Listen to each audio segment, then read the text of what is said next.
we go. All right, you got it? Yep. How are you? Good, how are you? Doing pretty good. Thank you for asking. Yeah. Okay. Do you just want to introduce yourself before we get into the video? Yeah, sure. Malachi Burnett, um, runner, state champ, pretty much it, I guess. Okay. Sounds good. I guess I'll ask how it all started, kind of when and why you started running. Um, I started running in fifth and sixth grade. Started really running during lockdown COVID-19. Started because I used to play football, and I did track to get in shape for it, and then I decided to do cross country one year instead because I was good at the 800, and then I kind of just went from there. Okay. So what was like you just did it for cross training? Did you like were you naturally talented, did you say, when you started running? I would say so. Yeah, my dad is also a pretty good runner, so I think I definitely got some good genes from him. And then just I also got the mindset from him. So I kind of just have, I feel like I just have the mindset and the body of a runner. Okay. So when you were playing football, were you were you competitive, or did you just do it more for fun at that point? I mean, I would like to say I was decent, but I really wasn't. I mean, I wasn't amazing. I mean, I was on the offensive line, so I mean, and I'm not a Oh, big, really? yeah, so I wouldn't say I was too great, but it was definitely fun. It's pretty funny. A cross country runner on the O line. Yeah. That's something to see. Hmm. Um, how would you say your training has like differed, I guess, starting from when you began running during the track season to freshman year, sophomore year, junior year, and like I guess you're a junior now, so how's it now? Yeah, right now I'm doing a lot of high mileage, doing not a ton of fast miles, especially Hmm. off season. But when I started, I just my dad was my coach, kind of, along with my track coach, obviously as well. But in the off season, I would do probably 40 miles a week in like sixth and seventh grade. And then between a lot of runners, I feel like go too fast, and I don't run very fast on my easy days. So I think that's something that's definitely been different for me. Um, and then, changing, really, I've had the same kind of training through, when I started to now, it just lots of miles, don't go too fast, easy days easy, hard days hard. Okay. So how many miles a week are you doing now? Right now, this is my first week back. I just took my break. So this week, I'll probably hit about 60. And then Hmm. next week, I'm going to aim to hit around 80 and then try to just keep that as long as I can. So 80 is what you typically hold around for a season. It's not I'm going to try to do this season. For cross country, I hit 70 plus until after state, and then I brought it down to about 60. But this season, I think until at least competitive season, I'll be trying to hit 75, 80 in track. Okay. So I like doing like a little, I guess, like research on people before I interview them. I don't know if this is right, but did you used to live in Uganda? I did for 2 years. Yeah. Okay. So I mean, it sounds like your training pretty similar, very slow on the easy days and then fast on the fast days. Do you think that had any impact on your training now, or would you just say it just ended up that way? I think that being in Uganda kind of just helped me like just physically grow just because I Hmm. mean not I wasn't necessarily running in Uganda. At time we were just playing a lot of soccer. That's pretty much all I do out there. So I mean just running around all day doing that, and I think that just I mean just soccer players are naturally just fast just because of how much they're running around on the field. So I think that was kind of it gave me a little head start doing that in Uganda. Okay. What age did you live in Uganda? We moved there right before I turned 9, and then we came back right before I turned 11. So I was there for 2 years. Okay. So at that point, it was just pretty much all soccer, no running. Yeah, and we didn't play. We just played in the backyard, not any teams or Yeah. anything. Just playing around. Yeah. Okay. It's pretty sick. I guess I'll change into like this season. You've had a very successful season. Do you want to talk about? I think you opened your season with a win, and then you definitely followed up with several more wins. So you just want to talk about how that season went? Yeah. I opened up the season. I opened up later than I have, I think, ever. This year I skipped, I think, 2 races. Um, I just didn't do the ones my team did. The first 2 weeks, just to try to get a little more base training in. And then going into the first race, I had no expectations. After my sophomore track season, well, it wasn't bad. I mean, I was hoping for more, so I didn't really have a ton of expectations going into it. But then, the race at Carrollton, season opener, really fast time. I mean, really fast competition, so that definitely helps. And it was a great race. And then going, I think then the very next week I had another race at bowling near where I live. Won that one only by a few seconds. So I mean it wasn't as good. It wasn't as spread apart as Carrollton, and then got a few more wins. Later down the road, and then ended up getting fourth at Falaka South. Okay. So would you consider yourself better at hurdle courses, or would you say you're Yeah, more of a speed guy? I would definitely say I'm like for courses like Carrollton. For example, like with the hills and everything, I'd say Mhm. that's where I shine more than most people because I get to these super fast courses like Coach Wood and Asics, and Yeah. then a lot of people that I feel like shouldn't beat me or beating me, but it just we just have different different talents, I guess. Okay. So throughout the season, this is one thing I've noticed. There's a lot of people that were consistent. Some people that go fast one week, slow another. For you, I feel like you were constantly improving. So like how would you say you were able to do that? Whether I mean you were only dropping like 2 or so seconds a race, but that's still more than most. hmm I would say I just mentally I was for track at least was not there, and then this year I kind of figured out kind of the mental game at least started to figure it out.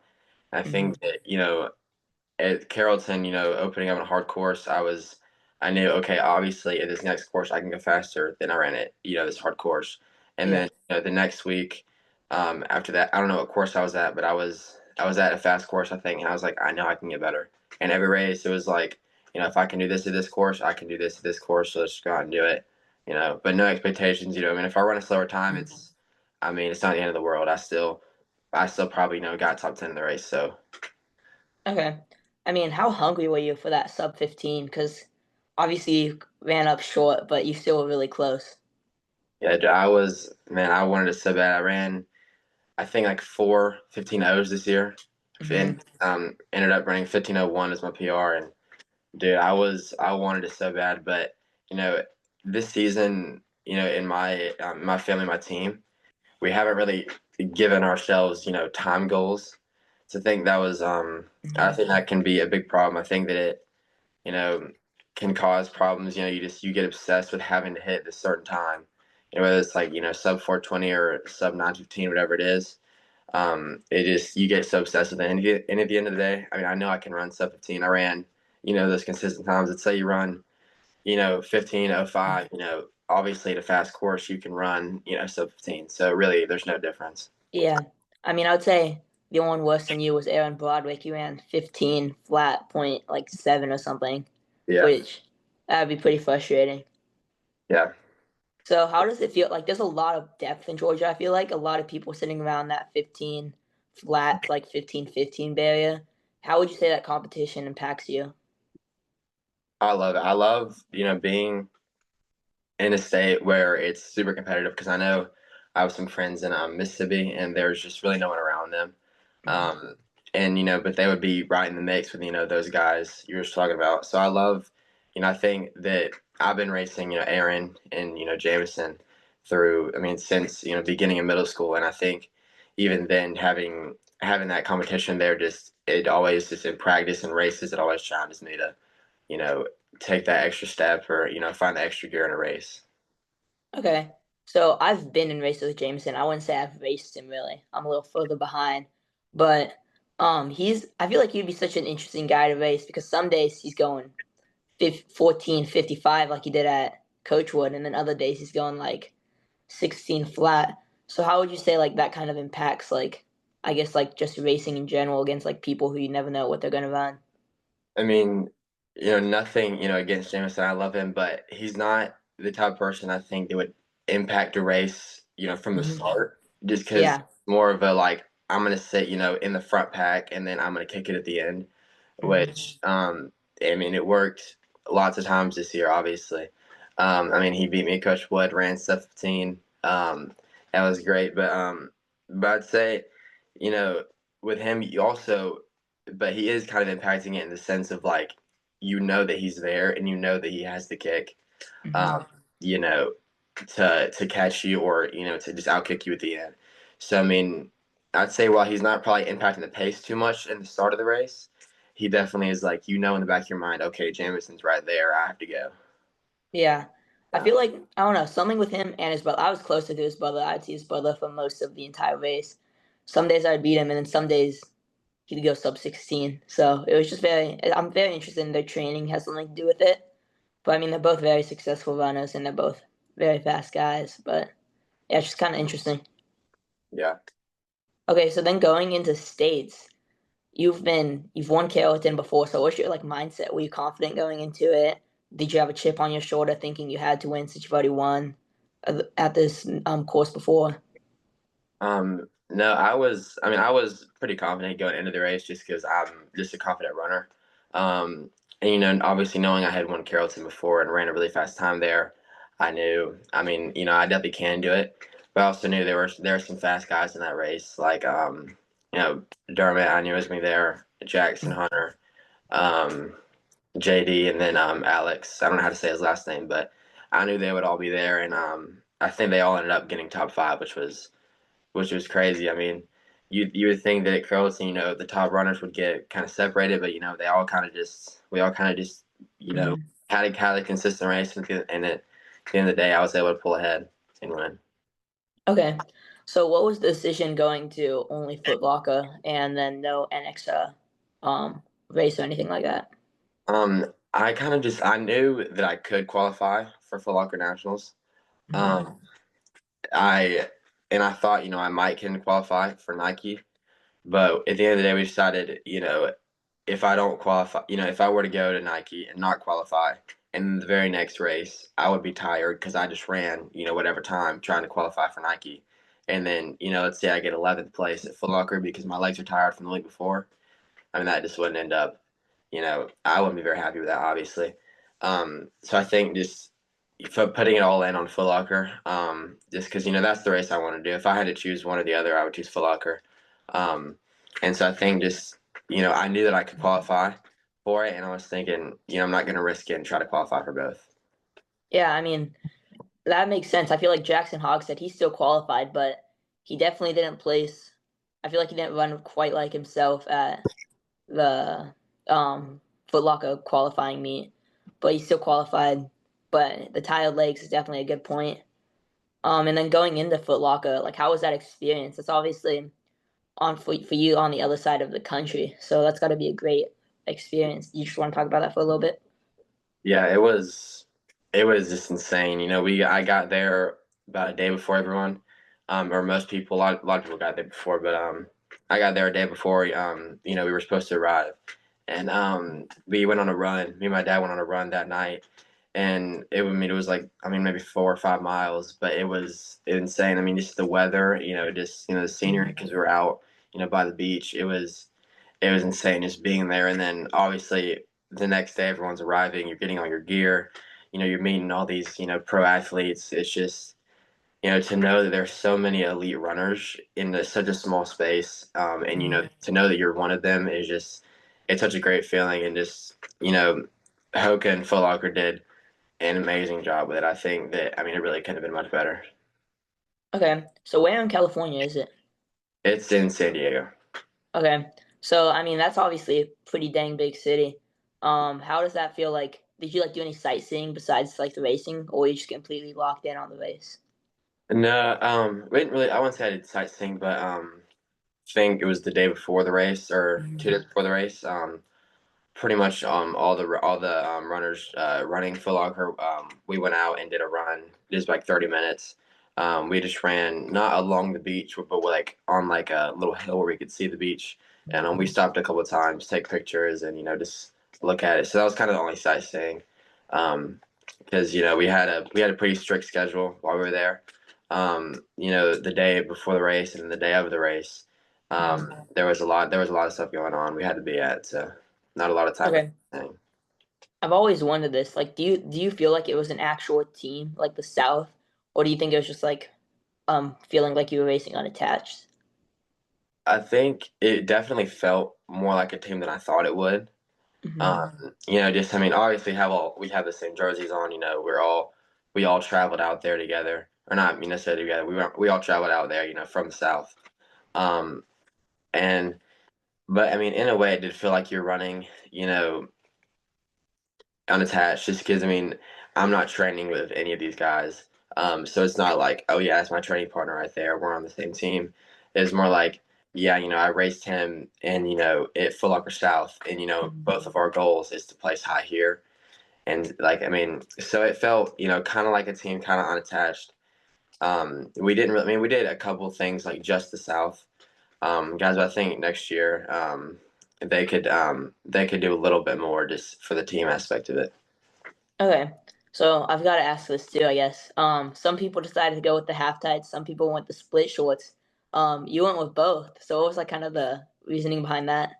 I like to wear just boxers or half tights, whatever it is, something like Hmm. that.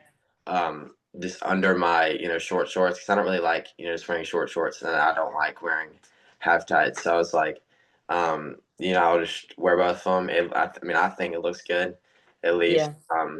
You know, so that was kind of just my spiel on it. Yeah. Did it say South on both too?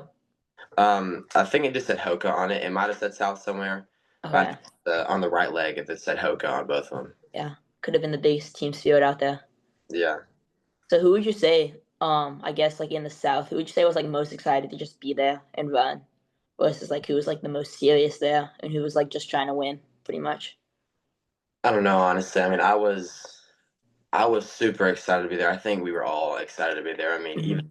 you know, I know Riku and oh my gosh, Keegan Smith. I mean, they had both been there before, but I mean, we were all just so excited to be there. We were also, at the end of the day, we're like, all right, we're here to race. So, Hmm. let's not get too crazy. Let's not get too, just wrapped up in the fact that we're just here. We need to go out and race. So I think I can't say for sure, that I was like the most locked in on the race or the most Hmm. excited. But yeah, I know I was excited to be there. I know I was locked in for the race, and I'm just assuming that's how everyone else was there. Okay. Um, so this is kind of more random, I guess. Oh, I'll ask this first before I go a little off topic. Are you gonna try qualifying again for Foot Locker next year, or do you think you'll try going NXN or maybe both? I'll probably only do Flocker again, even if I think I have a 99% chance to qualify for both. I think I'm just going to stick with Foot Locker, just because I mean, 4 races in a row, all being national Mhm. races.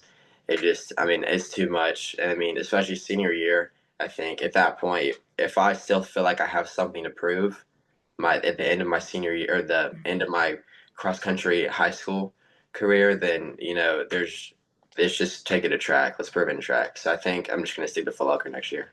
Yeah, I mean, I feel like we saw Keegan kind of die from racing 4 races in a row. But yeah, that's definitely a good point. Just focusing on one race, I guess. Have you ever been? You've never been to NXN then, have you? No, I haven't. Never. I haven't really ever even thought about going except until Oh, this. really? So it's Yeah, always been Foot Locker. yeah. I did Foot Locker or Foot Locker South last year. I didn't. I knew I wasn't gonna qualify, Mhm. but I mean, I still did it. Didn't do NXR. I didn't really think it was it was worth it. Okay. So are you? I'm gonna go a little off topic now, not just like just more over to like general questions. Are you going to the meetup at Maris tomorrow? I am not. No. Oh, I'm about to I'm actually about to go to not today but tomorrow I think. We're going out to North Carolina. I'm going to train for a week out there. okay. Have you heard of the everyone who's going to Maris though, or like have Um you like known about it? I haven't seen everyone that's going, but I mean I've seen a few people that's talked about it. Okay. Who do you think? What do you think like they're going to be repping for those mile repeats? Because I know some guys that will have a little bit of an ego going into it tomorrow, even though Yeah. it's just a workout. I don't know. I feel like most of them are smart enough to know like okay, I mean there's no reason to just go kill it. Yeah, We're all seeing each other's race results. So I mean it's I mean there's really no point. So I feel like they'd be smart enough to at least hold back a little bit. yeah. I don't know what Tommy. Tommy will probably stick to his pace, whatever he's going to sign. Yeah. But I saw it during the season. or he told me about it. He did a 3 times 2K workout, and he was like 432, 431, 433 or something. So if he does that tomorrow, that would be fun to see, something Yeah, like that. yeah. But okay, I'm gonna change it off running, I guess. What are three non-running related facts about you? Three non-running related. Gosh, I don't know. I mean, I would say we already talked about this, but I mean, I lived in Uganda for 2 years. Mhm. Um, I played football for 4 years. Um, I don't even know, honestly. I'll be playing Fortnite and Minecraft. That's pretty much it, I guess. You play OG Fortnite? I do. I'm not very good, but I've been playing a little with my friends. Okay. Are you more of an OG guy, or you play the other, whatever it is now, Chapter 6 or something? Yeah, I don't even know what the chapter is. I've just been playing OG when I play it. Okay. Did you start OG, or are you just going? Have you started Fortnite recently? No, I started playing Chapter 2 Season 1, so I never played Season 1 Oh, and when it was out. Um, but uh, but I do. I enjoy playing more OG because I mean, it's like I still like watch like the. I used to watch like the YouTubers playing, Chapter 1. hmm. I didn't have anything I could play it on. I never had, PlayStation, Xbox. I got a Switch like whenever the Chapter 2 came out, and I finally now have a PS5 that I can play on. So Okay. I'll get back to running now, I guess. More like rapid fire questions. Cross country or track? cross country. Okay. If you could be sponsored by one shoe brand, what would it be? Hoka 100%. Oh, why Hoka? I've worn Hokas. I mean, since I started running, I guarantee you cannot find a picture of me wearing a Nike shoe. I've worn one Adidas shoe ever. And I don't think I've ever worn a Nike shoe except for trying it out in Big Beach. That's it. Never got it. All my shoes are Hoka. That's why I was so happy to be at Foot Locker, being Yeah. sponsored by Hoka. Got all this Hoka gear. I was like, glad it's not Nike because I mean I wasn't gonna wear it. So even the spikes are Hoka. Yeah, I think I have like 3 pairs of Hoka spikes now that I can use. That's crazy. I don't Hmm. think I've ever. I've seen a lot of people wearing the Hoka trainers or super shoes, but I don't think I've seen many in spikes. So. Every time at a race, I always look and I feel like there's always one other person wearing Hoka spikes. Hmm. But I mean, it's just me and usually one or two other people wearing it. So they're not very common, but they're good. I'll tell They you. do they have Mm. a plate? They do. Yeah, I think most of their running just trainers have plates. Have you tried on any other like spikes before, or have you only gone Hoka? I've tried out the Nike ones. I don't know which Nike ones, but I tried out some Nike ones about a year and a half ago. Hmm. They weren't really feeling great, and then my coach was telling me it kind of messed up my stride a little bit, so I just decided to go back to what we know is best. Okay, Oh, I mean, you may have to try on. They have some nice stuff now. I might have to, but I'm a right now, big on guy. for right now, I'm gonna stick to Hoka. Stick to Hoka. What's Mm. your go-to trainer? The I think it's called the Bondi X Okay. Hoka. I think they're going out of stock, so I'm gonna have to find some new ones. Hmm. I might try out the Mach X, but Oh, I've heard good things about that one. yeah, but we'll see. Do you have the Cielo super shoes? Is that what it's called? Yeah, I have the Cielo like flats that I do a lot Okay. of workouts in, and then I have the Cielo X for spikes.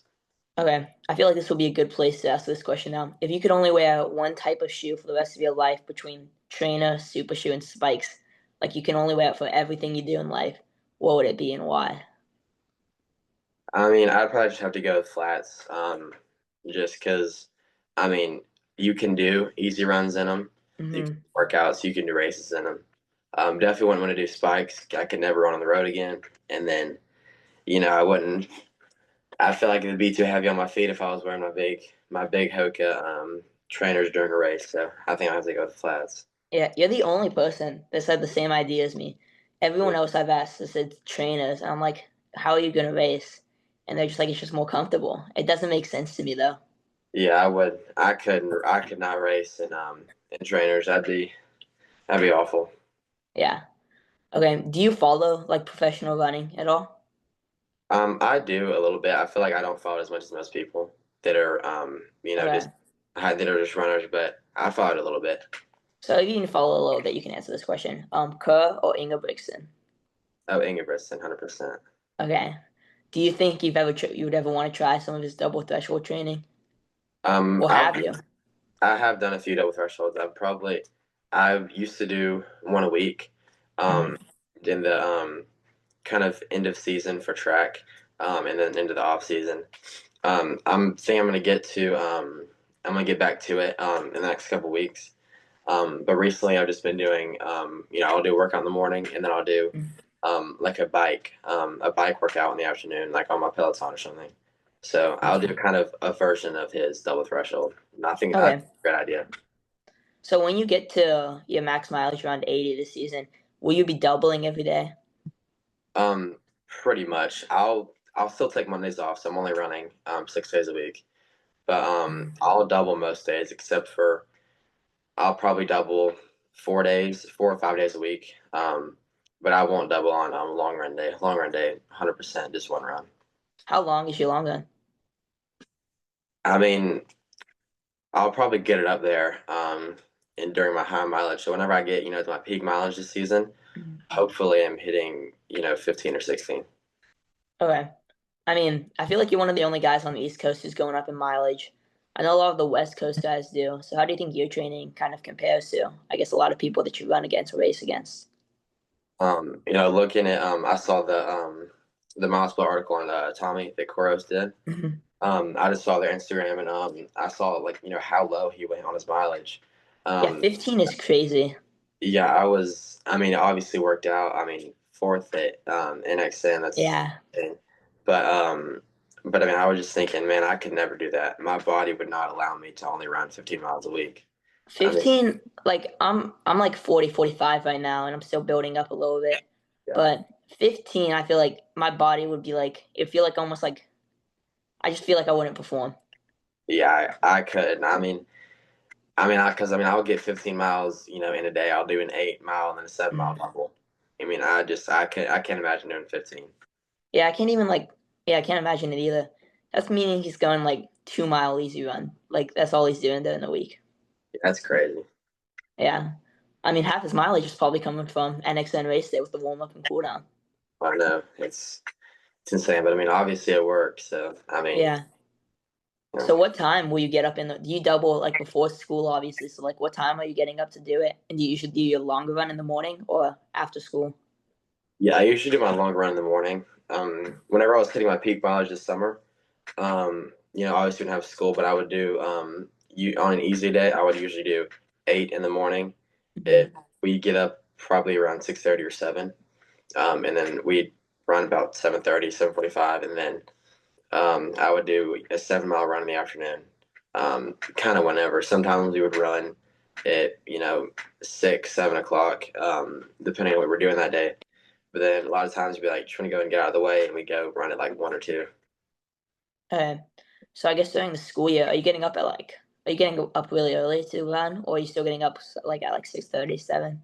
I mean, I wouldn't say I get up super early. Mhm. My school starts at 8:30, and then so Okay. I usually try to get there at about 8:20.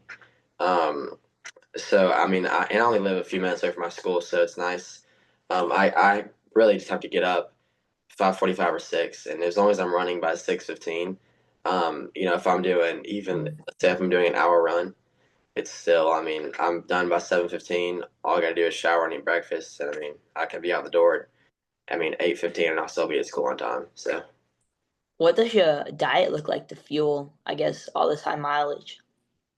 um, I made a major change in my diet, probably about 6 months ago.